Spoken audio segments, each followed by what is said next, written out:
Hello and thanks for joining us. Today we're talking to Jason Ford, Contegix Chief Technology Officer and Chief Information Security Officer. Jason has a wealth of experience and knowledge in the FedRAMP world, and he's going to share some of that with us today. He's going to give us a brief overview of FedRAMP and then describe how it pertains to each of the as-a-service cloud models. Without further ado, I'll hand it over to you, Jason. Hi, my name is Jason Ford. I'm the Chief Information Security Officer and Chief Technical Officer of Contegix. The Federal Risk and Authorization Management Program of 2011. It was created by the GSA in order to supplement or augment FISMA. FISMA is more of a authorization package or process that you would use on physical assets that would be in a data center, where FedRAMP is more geared towards virtualization and cloud offerings that providers and cloud service providers can deliver to the government. Jason, could you explain to us why FedRAMP is important to government agencies? Why is it important? The government's position on this is it moves the risk from the government onto the cloud service provider, which allows the cloud service provider to use these services at scale to deliver to multiple agencies. It becomes cost efficient because now we can leverage technologies to deliver to the government in a way that was impossible under the FISMA model. This allows the government to get better cost of service. Also gives them elasticity. They can now automate continuous monitoring, things of that nature that was not allowed for before and can be used for multiple systems. Jason, can you discuss the importance of FedRAMP when it comes to cloud service providers?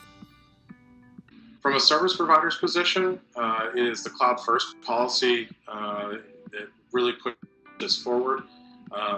Being that FedRAMP is authorized by the GSA for cloud service providers to provide cloud services to the government, one agency can leverage other agencies' authorizations, whether they're going through an agency sponsorship or through the Joint Accreditation Board sponsorship program through the GSA to get their accreditation. What this allows is those agencies to, again, use your services to get cloud offerings at a lower rate and also at a much more elastic or as needed basis. Can you discuss the different as-a-service cloud models and explain how each pertains to FedRAMP? Different cloud models that exist for this is infrastructure as a service, platform as a service, or software as a service. Best way of thinking of this is where the security stops. If you're only providing security and patching to the hypervisors where those virtual resources exist, that's an infrastructure model. If it's a platform model, you're providing security and patching services into the tenant itself, which usually means into the virtual instances or the storage. And software as a service is extending it all the way up to the application. These different levels, if you will, allows different software, platform, or infrastructure providers to focus and become a very niche player into that space. So if you're only doing things like VMware or OpenStack, things of that nature, that allows you to get certified just on that. But if you're a software provider providing it to multiple agencies, you have a similar to an Office 365 or a Salesforce or something along those lines, you can go for the software as a service approach. Jason, let's say that I'm a software as a service provider and I'm looking at a few government contracts that require FedRAMP. How do I go about getting into FedRAMP? The best way of doing it is to go through the process of finding a provider like Contegix to help you through that process, whether that is just getting the authorization yourself and working through the process or actually writing all the policies and procedures. What would you say to somebody who is asking for information about making things compliant?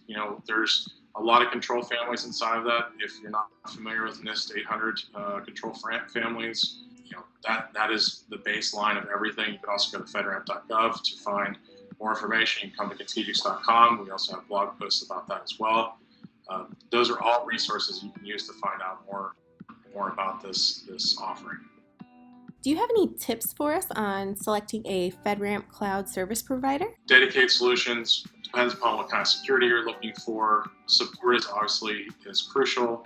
High performance. So advanced security, whether you're looking for a low, a moderate, or a high, and those are different authorization levels inside of those, allowing you to meet the needs of what your Chief Information Security Officer and your agency is requesting of you, or what your business case is to respond to that RFP. The key is you have to marry those things up. And if you don't do that, you don't find a provider like Contegix that can do that for you, you're going to find that process is going to be extremely difficult to get through and navigate. And thank you for your time and listening to me talk today.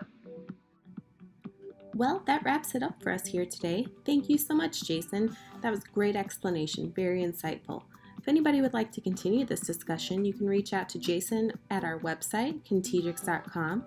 You can email us at sales@contegix.com, or feel free to give us a call at 877-289-0395. Thanks again, Jason, and thank you everyone for watching.